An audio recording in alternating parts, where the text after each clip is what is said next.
আমাদের অনন্য স্টোরি সকল প্রকার পার্ট গল্প দেখতে আমাদের চ্যানেলটি সাবস্ক্রাইব করে পাশে থাকা বেল আইকনটিতে ক্লিক করে অল নোটিফিকেশন অন করে দিন।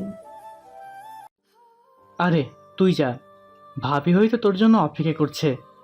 এদিকটা আমি আর ঈশান ঠিক সামলে নিব। কি ঈশান, তাই তো? ঈশানের কাজ ঝাঁকিয়ে বলে।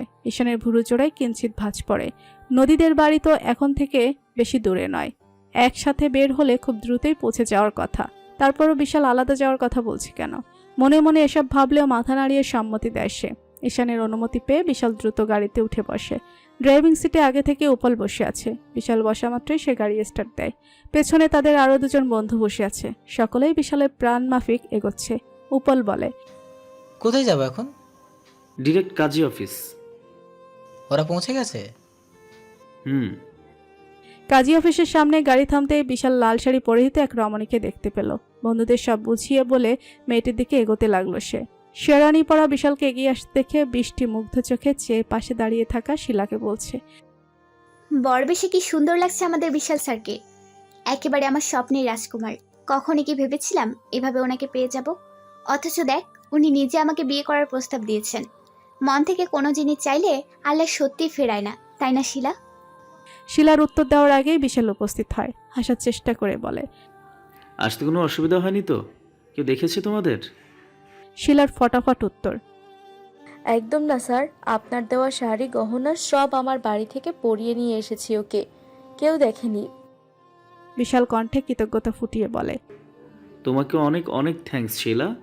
তুমি না থাকলে এত কিছু করা আমার জন্য খুব টাফ হয়ে যেত। Thanks for everything. শিলা লাজুক হেসে বলে, ধন্যবাদ লাগবে না স্যার, পরিস্থিতি স্বাভাবিক হলে আমাকে ট্রিট দিয়ে দিয়েন। বিশাল একগাল হেসে বলে, আচ্ছা ঠিক আছে, অবশ্যই দিব। এখন চলো ভেতরে। দাঁড়ান। এক পা সামনে এগিয়েও থেমে যায় বিশাল। বৃষ্টির দিকে ঘুরে তাকায়। বৃষ্টি বিশালের মুখোমুখি দাঁড়িয়ে স্ট্রেট প্রশ্ন ছুড়ে, আপনি কি মন থেকে কখনো আমাকে স্ত্রী হিসেবে মেনে নিতে পারবেন স্যার? বৃষ্টির কথায় এক মুহূর্তের জন্য থমকে যায় বিশাল। সত্যি কি সে বৃষ্টিকে কখনো তার মন থেকে মেনে নিতে পারবে? বৃষ্টি বিদ্রুপ হেসে বলে, আমি জানি আপনার কাছে এ প্রশ্নের উত্তর নেই স্যার। আপনি আমাকে কখনো মন থেকে মেনে নিতে পারবেন না এও জানি। তবু আমি আপনাকে বিয়ে করব, কারণ একটাই, আমি আমার ভাইয়াকে সুখী দেখতে চাই। আপনাকে ভালোবেসে আমি আপনার কাছ থেকে দূরে থাকতে পারলেও আমার ভাইয়ার কষ্ট আমি সহ্য করতে পারবো না। বিশাল নিচু কণ্ঠে বলে, তুমি যদি না চাও তাহলে বিয়েটা না করতে পারো, আমি তোমাকে জোর করব না। বৃষ্টি মুচকি হেসে বলে, আপনাকে স্বামী হিসেবে পাওয়া সেটা তো আমার সৌভাগ্য স্যার। আপনি আমাকে ভালো না বাসলে কি হবে? আমি তো বাসি, সারা জীবন একতরফা ভালোবেসেই যাব। যদি আমার ভাগ্যে কখনো আপনার ভালোবাসা লেখা থাকে, তাহলে ওই দিন নিজেকে পৃথিবীর সব থেকে সুখী নারী বলে মনে করব। বাংলায় একটা প্রবাদ আছে না, যত কষ্ট তত সুখ। আপনার অবহেলা পেতে পেতে এমনও হতে পারে একদিন আপনার সুখের সীমানায় তলিয়ে গেলাম, বলা তো যায় না। বৃষ্টির সকল কথা অগ্রাহ্য করে বিশাল কাজী অফিসের ভিতরে চলে যায়। বৃষ্টিও তাচ্ছিল্য হেসে কাজী অফিসের ভিতরে ঢুকে। লোকটা কখনো তার ভালোবাসার গুরুত্ব দেয়নি আর দিবেও না। ঘণ্টাখানেকের ব্যবধানে 4 জন সাক্ষী ও 7 লক্ষ টাকা দেনমোহরে বিয়েটা হয়েই যায় বৃষ্টি আর বিশালের। বিয়ের পর দোয়া শেষে সকলে যখন মিষ্টিমুখ করতে ব্যস্ত, ঠিক তখনই কল আসে বিশালের ফোনে। বিশাল কল রিসিভ করে হ্যালো বলার আগেই রবি আতঙ্কিত স্বরে বলে, নদী সুসাইড করেছে দোষ। আমরা এখন হাসপাতালে আছি, তোরা জলদি আয়। ঈশানকে কোনোভাবেই সামলানো যাচ্ছে না। পুরো হসপিটাল কাঁপিয়ে ফেলছে ঈশান। রবি হিমশিম খাচ্ছে ঈশানকে সামলাতে। নজরুল সাহেবের সাথে এক দফা তুমুল কথাকাটি হয়ে গেছে তার। নদী ভেতরে ভয়ে কাঁপছে। সুইসাইডের অভিনয় করাটা মোটেও ঠিক হয়নি তার। ঈশান এতটা পাগলামি করবে কাশ্মীর কালেও ভাবেনি সে। বিয়েটা ভাঙার জন্য ভাই তীব্রর সাথে প্ল্যান করে সুইসাইডের নাটক করছিল সে। ইঁদুর মারার বিষের বোতল পুরোটা ফিনিশ করে ফেলেছিল, কিন্তু একটুও খায়নি, পুরোটা ওয়াশরুমের কমোটে ফেলে দিয়েছে। এমনিই মরার মতো পড়ে থেকে অভিনয় করছিল যেন আজকে কোনোভাবেই বিয়েটা না হয়। কিন্তু তার অভিনয় যে এত নিখুঁত হবে কে জানতো। বাবা তো দূরে থাকে, ঈশান পর্যন্ত বুঝতে পারেনি সে অভিনয় করছে। ফ্ল্যাশব্যাক। বরফ এনেছিস? হ্যাঁ আপু, এই তো। জলদি আমার হাতে পায়ের তালুতে ঘষতে শুরু কর, বরযাত্রী এলো বলে। তীব্র ইচ্ছে মতন তার আপুর হাতে পায়ের তালুতে বরফ ঘষে যাচ্ছে। নদীও নিজের মুখে গলায় সমানে বরফ ঘষে যাচ্ছে। ঠান্ডা করার বেধড়ক প্রচেষ্টা। বেশ কিছুক্ষণ পার হবার পর নদী বলল, জলদি যা, বাবাকে গিয়ে বল। তোর বোন বিষ খেয়েছে, খবরদার বাবা মা বাদে আর কারোর কানে যেন না যায়। কিন্তু আপু, বাবা যে চালাক, যদি বুঝে যায়। আরে তোর আপু এত কাঁচা অভিনেত্রী নয় যে বুঝে যাবে। তোকে যা বলছে তাই কর। ঠিক আছে। বলে দৌড়ে চলে গেল তীব্র। নদী লেগে পড়ল তার কাজে। ফেক রক্ত ঠোঁটের কিনারায় লাগিয়ে ফ্লোর জান ছেড়ে শুয়ে পড়ল। ফুলেরও ফেলেছে কিছুটা। বাবাকে বিশ্বাস করাতে হবে না সে সুইসাইড করেছে। বিয়েটা ভেঙে গেলে বাবার হাতে দুটো থাপ্পড় খেলেও সই। তবুও ঈশানকে ছাড়া অন্য কাউকে বিয়ে করা তার পক্ষে সম্ভব নয়। তীব্র গিয়ে বাবা মাকে তার আপুর কথা জানানোর সাথে সাথে নজরুল সাহেব তার শিউলি বেগম পাগলের মতন ছুটে মেয়ের রুমে আসেন। নদীকে ফ্লোরে পড়ে থাকতে দেখে তাদের দুজনেই অন্তর কেঁপে ওঠে। নজরুল সাহেব দ্রুত গিয়ে মেয়ের মাথাটা নিজের কোলে নিয়ে অঝরে কেঁদে দেন। গালে চাপড় মেরে বারবার মেয়ের জ্ঞান ফেরানোর চেষ্টা করেন। শিউলি বেগম কাঁদতে কাঁদতে নদীর হাতে পায়ে মালিশ করে যাচ্ছেন। হাত পা পুরো বরফের মতন ঠান্ডা হয়ে আছে। নদীর পাশেই বিষের বোতল খালি পড়ে আছে, চিবুকার গলা রক্তে মাখামাখি। নদীর ওপর হাতের মুঠোতে একটি সাদা কাগজের টুকরো দেখতে পান নজরুল সাহেব। সেটি খুলে ঝাপসা চোখে পড়তে শুরু করেন। আমি তোমার ভালোবাসা থেকে বঞ্চিত হতে পারবো না বাবা, আর না পারবো ঈশানকে ভুলে যেতে, তাই চলে যাচ্ছি তোমাদের ছেড়ে চিরতরে। তোমরা আমাকে ক্ষমা করে দিও। লেখাটা পড়ার সাথে সাথে নজরুল সাহেবের বুকে ব্যথা শুরু হলো। বারবার মেয়েকে ডাকতে লাগলো। মা, মা, আমার মা, চোখ খোল মা। এই দেখ, বাবার কখনো তোকে এই কথা বলবো না, সবসময় তোকে ভালোবাসবে মা। আমার চোখটা খোল মা। নদীর ভীষণ খারাপ লাগছে তার বাবা মাকে এইভাবে কাঁদতে, কিন্তু আর তো কোনো উপায় নেই। তার তো যে করেই হোক বিয়েটা আটকাতে হবে। স্রোতস্বিনী, দরজার পাশ থেকে কারো পুরুষালী গলা শুনে চকিতে তাকান নজরুল সাহেব আর শিউলি বেগম। নদীর চোখ বুজে থেকেও বুঝে গেছে কে এসেছে। ঈশানের চোখ মুখ অসম্ভব লাল। সে হাওয়ার বেগে দৌড়ে নদীর কাছে আসে। নজরুল সাহেবের পাশে বসে নদীর মুখটা হাতের তালুতে নিয়ে অনবরত ডাকতে থাকে। চোখ খুলো স্রোতস্বিনী, প্লিজ চোখ খোলো। এমনটা কেন করলে তুমি? তোমার কিছু হলে আমি শেষ হয়ে যাব। আমি তোমার কিছু হতে দিব না। এক্ষুনি হসপিটালে নিয়ে যাব তোমায়, এক্ষুনি। এতটুকু বলে নজরুল সাহেবকে অগ্রাহ্য করে ঈশান নদীর দেহটা কোলে তুলে নেয়। ছুটে চলে বাহিরের দিকে। পেছনে নজরুল সাহেব আর শিউলি বেগমও যান। সবার আগে মেয়ে। নদী পড়ে গেল মহাফেসাদে। না কিছু বলতে পারছে আর না সইতে। ঈশান যে তার নিঃশ্বাস চেক না করেই হসপিটালে ছুটবে কে জানতো। এখন তো সে ভয়ে জ্ঞানও ফেরাতে পারছে না।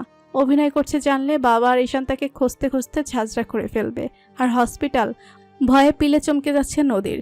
সেখানে গেলে তো সে ধরা পড়ে যাবে। হসপিটালে আসার পর নদীর ডক্টর লিজার কাছে খুব অনুরোধ করে তিনি যেন ঈশান আর নজরুল সাহেবকে তার অভিনয়ের কথাটা না জানায়। ডক্টর লিজা খুবই ভদ্র মহিলা। ঈশানের পরিবারের সাথে ওনার ভালোই সখ্যতা রয়েছে। সেই হিসেবে তিনি ঈশানকেও ভালো মতো চেনেন। ছেলেটা এসে থেকে মেয়েটার জন্য কি পাগলামি করছে। মেয়েটাকে অচেতন দেখে পাগলের মতো ওনাকে রিকোয়েস্ট করছে যেন ওর স্রোতস্বিনীর কিছু না হয়, জেরে করে হোক তার স্রোতস্বিনী যেন ঠিক হয়ে যায়। আর এদিকে মেয়েটা সুইসাইডের অভিনয় করছে। ডক্টর লিজা নদীকে ধমকে জিজ্ঞেস করে, এই মেয়ে, সুইসাইড করার মতন এমন বোকা অভিনয় করতে কে বলেছে তোমাকে? তোমাকে এই অবস্থায় দেখে তোমার বাবা আর ঈশান হসপিটালের কি অবস্থা করেছে বুঝতে পারছো? নদী কাঁদতে কাঁদতে পুরো স্টোরি সংক্ষেপে খুলে বলে। সব শুনে ডক্টর লিজা বুঝতে পারে। তিনি বলে, ঠিক আছে, আমি দেখছি কি করা যায়। ডক্টর লিজাকে বেরিয়ে আসতে দেখি ঈশান আর নজরুল সাহেব ছুটে ওনার কাছে যায়। ততক্ষণে বিশালরাও হসপিটালে উপস্থিত। নজরুল সাহেব জিজ্ঞেস করেন, আমার মেয়েটা ঠিক আছে তো ডক্টর? ডক্টর লিজা গলাটা একটু ছেড়ে বলতে লাগলেন, আপনার মেয়ে সম্পূর্ণ সুস্থ আছে। ও শুধু জ্ঞান হারানোর অ্যাক্টিং করেছিল বিয়েটা ভাঙার জন্য। আপনারা এত হাইপার হয়ে তাকে হসপিটালে নিয়ে আসবেন এটা সে বুঝতে পারেনি। ভয়ে জ্ঞানও ফেরায়নি। এখনও কাঁদতে কাঁদতে আমাকে রিকোয়েস্ট করছে আমি যেন আপনাদেরকে কিছু না বলি। আপনারা দয়া করে ওকে কিছু বলবেন না। ও এমনিতেই ভীতু হয়ে আছে। আপনারা ওকে ঠান্ডাভাবে বুঝিয়ে বাড়িতে নিয়ে যান। নজরুল সাহেবের রাগে মাথা ঘুরছে। মেয়েটা কয়েক মুহূর্তের জন্য ওনার কলিজা কাঁপিয়ে দিয়েছে। ঈশান নিজেও অবাক ডক্টর লিজার কথা শুনে। এত নিখুঁত অভিনয় তার স্রোতস্বিনী কি করে করলো। নজরুল সাহেব রাগান্বিত হয়ে কেবিনের দিকে ছুটে গেলেন। নদীকে বেড থেকে টেনে তুলে কষে এক থাপ্পড় মারলেন। নদী কিছু বলতে নিলে একই গালে আবার থাপ্পড় মারলেন। সাথে সাথে নদীর নরম গালে আঙুলের ছাপ পড়ে যায়। আরেকটা দিতে নিলে ঈশান সামনে এসে দাঁড়ায়। নজরুল সাহেব ক্ষিপ্ত কণ্ঠে বলেন, সরো সামনে থেকে। ঈশান বিনীত স্বরে বলে, আর মারবেন না আঙ্কেল, প্লিজ। হাত উঠিয়েও নামিয়ে ফেলেন নজরুল সাহেব। নদীর কান্নার বাদ মানছে না। হেসকি তুলে তুলে কাঁদছে সে। এই প্রথম বাবা তার গায়ে হাত তুলেছে। নজরুল সাহেব নম্রভাবেই বলেন, হসপিটাল থেকে বাসায় চলো সকলে। ঈশানকে উদ্দেশ্য করে। তোমার বাবা মাকে আসতে খবর দাও, আমি কথা বলবো ওনাদের সাথে। আবারও থমথমে অবস্থা নজরুল সাহেবের বাড়িতে। ওই দিনের তুলনায় আজকে ঘরে মানুষজনের অবস্থান বেশি। আয়েশা বেগম ও আজান চৌধুরীও এসেছেন আজকে। ব্যবসার কাজ শেষ করে আজকেই মাত্র দেশে ফিরেছেন আজান চৌধুরী। এতদিন হয়ে যাওয়া সবকিছু স্ত্রীর থেকে শুনেছেন তিনি। তিশানও জানিয়েছে তার বাবাকে সবটা, কিন্তু এখানে এসে তিনি বিরাট বড় চমক খেলেন মেয়ে বৃষ্টিকে বধূরূপে দেখে। শুধু আজান চৌধুরী নন, ঘরের সকলেই বৃষ্টিকে বধূরূপে বিশালের পাশে দেখে চমকে গেছে। সকলের চমক কাটাতে বৃষ্টি নিজে আজান চৌধুরীর কাছে গিয়ে নিচু গলায় বলে, আমি বিশালকে বিয়ে করেছি বাবা। আজান চৌধুরী মেজাজ হারালেন, কর্কশ গলায় বললেন, পুণ্যের কাজ করছো, আমাকে বলছো কেন? আমি কে? আমাকে তোমরা ভাই বোন বাবা বলে মানো? যদি মানতে তাহলে এই ধরনের কাণ্ড ঘটাতে না। তোমার এক ভাই তো কাহিনীর কোনো সীমানাই রাখলো না, আমাকে টেনে হিচড়ে এখানে এনে ছেড়েছে। বাবা মারা মান ইজ্জতের ফালুদা না করতো, তোমরা সবাই এখন নিজেদের ডিসিশন নিজেরাই নিতে পারো। তাহলে আমাকে ডাকছো কেন? আমাকে দিয়ে কি দরকার তোমাদের? নিজে নিজেই বিয়ে করছো না? নিজে নিজেই স্বামীর বাসায় চলে যাও। বিয়ের আগে যেমন বাবা মায়ের প্রয়োজন পড়েনি, আশা করি এখনো পড়বে না। বৃষ্টি কাঁদছে। বিশাল আজান চৌধুরীর সামনে এসে বলল, আঙ্কেল, আপনি বৃষ্টিকে ভুল বুঝছেন। আজান চৌধুরী বাসখাই গলায় বললেন, তোমার থেকে আমি এটা আশা করিনি বিশাল। তুমি একজন শিক্ষিত মানুষ হয়ে এটা কিভাবে করলে? তোমরা দুইজন দুইজনকে বিয়ে করতে চাও, এটা কি আমাদের জানানো যেত না? আমরা কি না মানতাম? বিশাল মাথা নুয়ে দাঁড়িয়ে আছে। নজরুল সাহেব গলা ছেড়ে আজান চৌধুরীকে বলতে লাগলেন, যা হওয়ার হয়ে গেছে। ছেলেমেয়েরা যখন নিজেই নিজেদের জীবনসঙ্গী বাছাই করে ফেলে তখন মা বাবার আর কিছু করার থাকে না। আমার মেয়েটার আজকে বিয়ে ছিল, কিন্তু আজকে বিয়ের দিন মেয়েটা যা করলো তার জন্য আমি ভীষণভাবে লজ্জিত। আজ মেয়ের বিয়ে না দিলে পাড়া প্রতিবেশী নানাভাবে আমার মেয়েকে কথা শোনাবে, তাকে নিয়ে কটূক্তি করবে। তাই আমি আপনাদের ডেকে আনিয়েছি। যেহেতু আপনার ছেলে আর আমার মেয়ে একে অপরকে পছন্দ করে, তাই আমি চেয়েছিলাম আজকে ওদের বিয়েটা দিয়ে দিতে। যেই মেয়ে বাবার সম্মানের কথা চিন্তা করে না, সেই মেয়ের আমার কোনো প্রয়োজন নেই। বাবার কথা শুনে নদীর ভেতরটা যন্ত্রণায় জ্বলে যাচ্ছে। চুপচাপ ঘরের এক কোণায় দাঁড়িয়ে কান্না করছে সে। আজান চৌধুরী ভদ্রভাবে বলেন, দেখুন নজরুল সাহেব, আমি এতদিন ব্যবসার কাজে বাইরে ছিলাম ঠিকই, কিন্তু ছেলে মেয়ের সব কথাই জানতাম। আমার স্ত্রী আমাকে সবই জানিয়েছে। ঈশান বেপরোয়া বলে যে আপনি ওকে মেয়ের জামাই বলে মেনে নিতে পারেননি, এও জানি। কিন্তু আপনি চিন্তা করবেন না, আমার বাড়িতে আপনার মেয়ের কোনো অযত্ন হবে না। ওকে আমি নিজের মেয়ের মতোই রাখবো। আর ঈশান, আমি কথা দিচ্ছি, ঈশান কাল থেকেই আমার অফিস জয়েন করবে। কিন্তু বাবা, তুমি তো জানো আমি মিউজিক নিয়ে। এতক্ষণে মুখ খুলল ঈশান।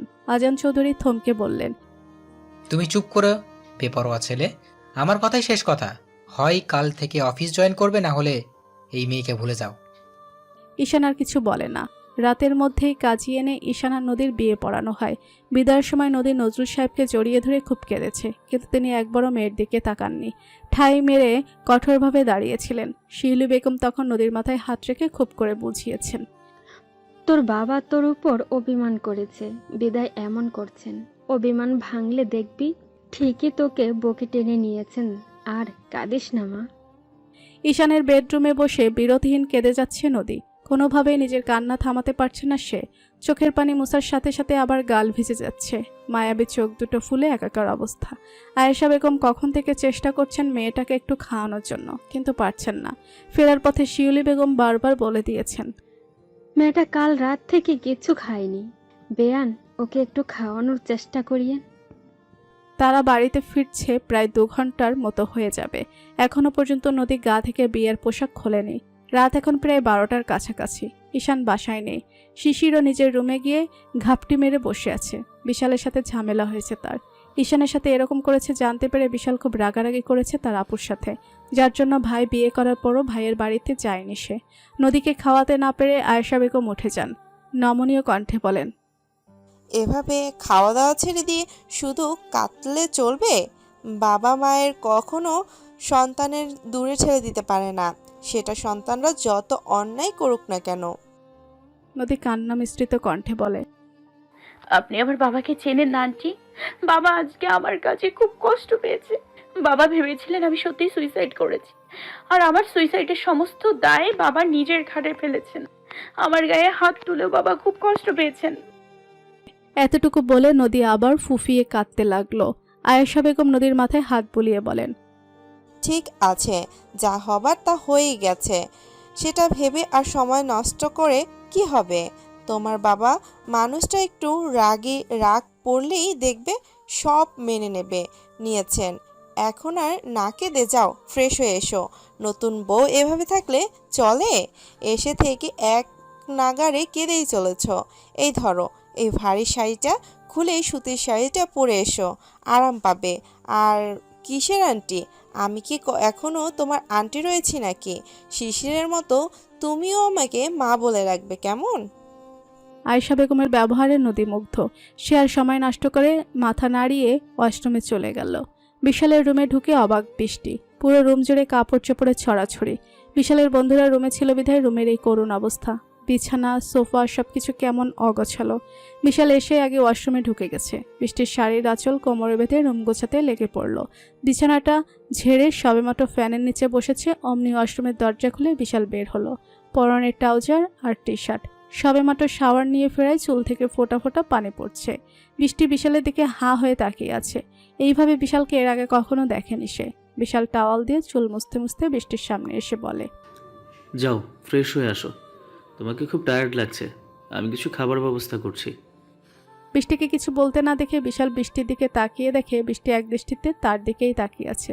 সে একটু কেশে বৃষ্টির মনোযোগ বিঘ্ন ঘটায়। বৃষ্টি কি করছিল বুঝতে পেরে লজ্জা পেয়ে মাথা নুয়ে ফেলে। বিশাল দীর্ঘশ্বাস ফেলে বলে, যাও, শাওয়ার নিয়ে আসো, ভালো লাগবে। বৃষ্টির ওপর নিচ মাথা দুলিয়ে ওয়াশরুমের দিকে যেতে নিয়েও পেছনে ফিরে। বিশাল এক ভুরু উঁচিয়ে জিজ্ঞেস করে, কি? বৃষ্টি নিচু গলায় বলে, আমি তো কোনো কাপড় আনিনি, শাওয়ার নিয়ে কি পরবো? বিশাল একটু চিন্তা করে আলমারি থেকে বৃষ্টিকে একটা শাড়ি বের করে দিয়ে বলে, এটা আপুর শাড়ি, আপাতত এটা পরো। আমি কাল তোমার জন্য শপিং করে নিয়ে আসবো। কি কি লাগবে আমাকে একটা লিস্ট করে দিও। বৃষ্টি আচ্ছা বলে শাওয়ারে চলে গেল। এদিকে বিশাল কিচেনে গিয়ে খুঁজতে লাগলো কি রান্না করা যায়। এত রাতে ভাত রেতে কাজ নেই বলে পাস্তা বের করলো। পাস্তা সিদ্ধ দিয়ে বসিয়ে দিয়ে সে ছুরি নিয়ে লেগে পড়লো কাটাকুটির কাজে। বৃষ্টির শাওয়ার নিয়ে বের হতে হতে বিশালের রান্না কমপ্লিট। খাবারটা একটা প্লেটে সাজিয়ে সে চলল রুমের দিকে। রুমে গিয়ে দেখে এখনো বৃষ্টি ওয়াশরুম থেকে বের হয়নি। প্লেটটা সাইড টেবিলে রেখে বিশাল ওয়াশরুমের দরজায় নক করে ভারী আওয়াজে বলে, তোমার হয়নি এখনো? আর কতক্ষণ লাগবে? খাবার ঠান্ডা হয়ে যাচ্ছে, জলদি বের হও। বৃষ্টি আওয়াজ দেয়। আর 2 মিনিট স্যার। বিশাল সামনে এগিয়ে যেতে যেতে বৃষ্টির দরজা খুলে বের হয়ে আসে। বৃষ্টিকে দেখে কয়েক সেকেন্ডের জন্য থমকে যায় বিশাল। ভেজা চুল, স্নিগ্ধ মুখ, টানা চোখ, গোলাপি ঠোঁট, ঠোঁটের পাশে ছোট্ট তিলটা আজ প্রথম খেয়াল করেছে বিশাল। শাড়িটা কোনো মতে পেঁচিয়ে রেখেছে। দেখাই বোঝা যাচ্ছে এতক্ষণ শাড়ি পরা নিয়েই অঢেল যুদ্ধ চলছিল ভিতরে, যার জন্য শাড়ি অনেকটা ভিজে গিয়েছে। বিশাল চোখ ফিরিয়ে নেয়, খাবার প্লেটটা হাতে দিয়ে বলে, খেয়ে নাও, এত রাতে অন্য কিছু ম্যানেজ করতে পারিনি। খালাকে বলে দিয়েছি কালকে যেন একটু আগে আগে চলে আসে। বৃষ্টি কথা না বাড়িয়ে বিশালের হাত থেকে প্লেটটা নিয়ে খেতে বসে পড়ল। বিয়ের প্রথম রাতেই জামাইয়ের হাতের রান্না খাচ্ছে সে। আহা কি সৌভাগ্য তার। নদী একেবারে শাওয়ার নিয়ে শাড়ি পরে বের হয়েছে।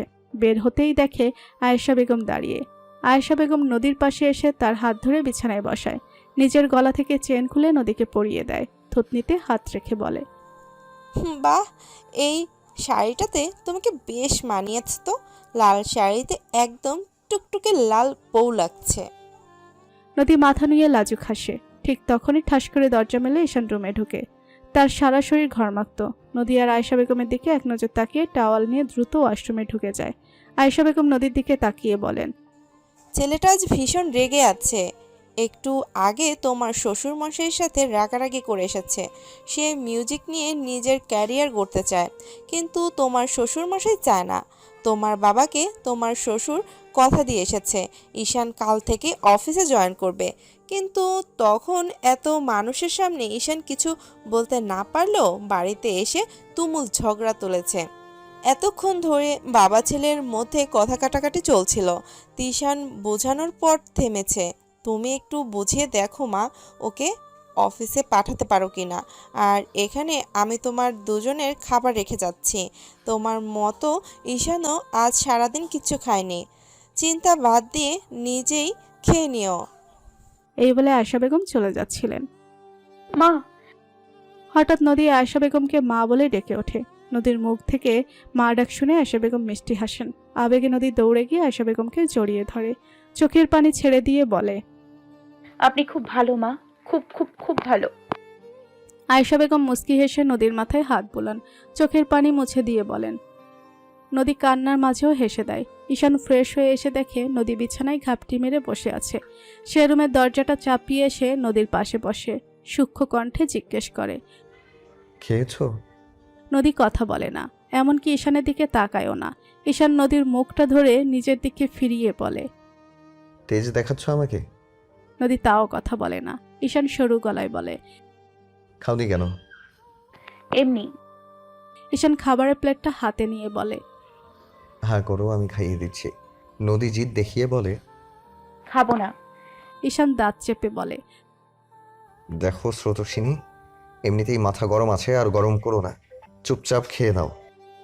নদী বিছানা থেকে দাঁড়িয়ে উচ্চস্বরে চেঁচিয়ে ওঠে, কেন খাবো? এটা কি আপনার কামাই? এটা আমার বাবা আর ভাইয়ের কামাই। আমি আপনার স্ত্রী, আপনার উপার্জন খাবো।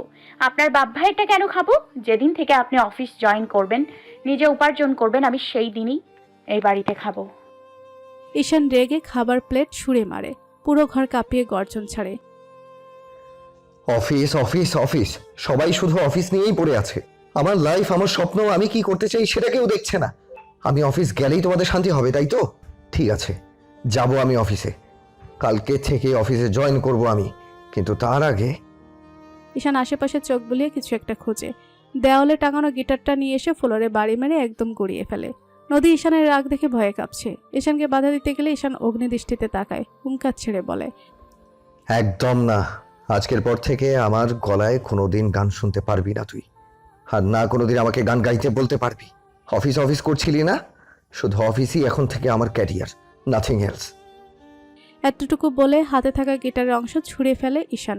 ধূপধাপ পা ফেলে ঘর থেকে বেরিয়ে যায়। নদী বিছানায় বসে কান্নায় লুটিয়ে পড়ে। আমি 500 রুমে গিয়ে শুয়ে পড়ছি, তুমি এখানেই শুয়ে পড়ো। বৃষ্টি তড়িৎ গতিতে বলে, কেন? আপনি পাশের রুমে শোবেন কেন? এই রুমে কি হয়েছে? বিশাল ঠোঁট ভিজিয়ে বলে, কি হবে, হঠাৎ একটা ছেলের সাথে এক রুমে ঘুমাবে, তার উপর আমি তোমার স্যার, তাই ভাবছিলাম যদি অকওয়ার্ড ফিল করো। স্যার পরে, এখন আপনি আমার স্বামী। স্বামীর সাথে এক রুমে থাকতে আমার কোনো অসুবিধা নেই। তাছাড়া আমি নিজের রুম বাদে একা অন্য কোথাও থাকতে পারি না, ভয় করে আমার। বিশাল শ্বাস ছেড়ে বলে, ঠিক আছে, তুমি বিছানায় শুয়ে পড়ো, আমি সোফায় শুয়ে পড়ছি। বৃষ্টি আবার কাট কাট গলায় প্রশ্ন করে, কেন? এত বড় বিছানা রেখে আপনি সোফায় ঘুমাবেন কেন? আপনার কি নিজের উপর কন্ট্রোল নেই? শাট আপ, কি আজেবাজে কথা বলছো কখন থেকে? বৃষ্টি বিড়বিড়িয়ে বলে, এসে গেছে আসল রূপে। বৃষ্টি শুনে ফেলে। কি বললে তুমি? কিছু না স্যার, আমার খুব ঘুম পেয়েছে, আমি ঘুমাতে গেলাম।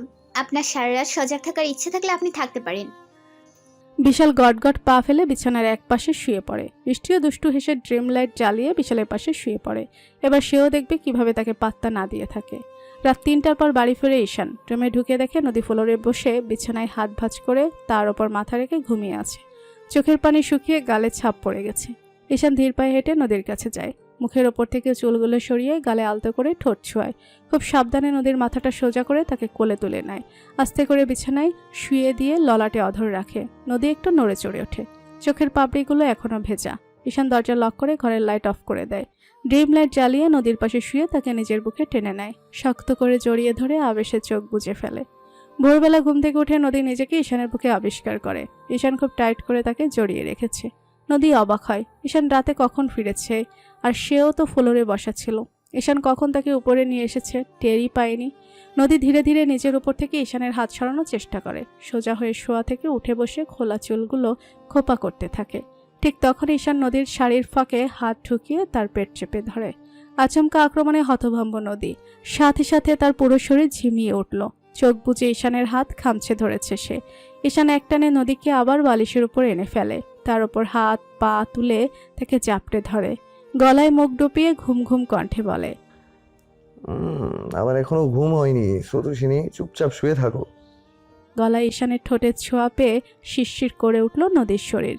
ঢোক গিলে ছোট্ট গলায় বলল, আপনি ঘুমান, আমাকে ছাড়ুন। ঈশানের কোনো হেলদোল হলো না। সে তার দাড়িযুক্ত গাল পুরোটাই নদীর গলায় গুজে দিল। হাত এখনো নদীর পেটে বিচলন করছে। নদীর শিরা উপশিরায় রক্ত চলাচলের বেগ তীব্র হলো। ঠোঁট কাঁপছে অনবরত। কিছু বলতে যাচ্ছে অথচ মুখ দিয়ে আওয়াজ বের হচ্ছে না। ঈশানের এত কাছাকাছি এর আগে কখনো আসেনি সে। বেশ কিছুক্ষণ যাবৎ এভাবে ঈশানের সাথে লেপ্টে শুয়ে আছে নদী। রিং রিং করে ফোন বেজে চলেছে অনবরত। ঈশান তখন অন্যদিকে জাপটে ধরে গভীর ঘুমে আচ্ছন্ন। না ফোন তুলছে আর না তাকে ছাড়ছে। নদী ঠোঁট ভিজিয়ে ছোট্ট গলায় ঈশানকে ডাকলো। শুনছেন? কখন থেকে আপনার ফোন বেজে যাচ্ছে। উঠে একটু দেখুন না কে ফোন করেছে। ঈশানের কোনো সাড়া পাওয়া গেল না। নদী ডাকার তাগিদা বাড়ালো। ঈশানের পেশিবহুল হাতটা ঝাঁকাতে ঝাঁকাতে বলল, ঈশান, এই ঈশান। ঈশান চোখ জোড়া নড়াচড়া করে গঙিয়ে উঠল। অস্পষ্ট স্বরে আওয়াজ দিল। নদী এবার একটু জোরেই বলল, ফোন বাজছে আপনার। ঈশান চোখ খুলল। নির্বিকার ভঙ্গিতে তাকিয়ে থাকলো কিছুক্ষণ। চোখে মুখে গম্ভীর্যতা ফুটে উঠে বসল। পর্যাপ্ত ঘুম হয়নি। লালচে চোখ জোড়া ফুলে আছে।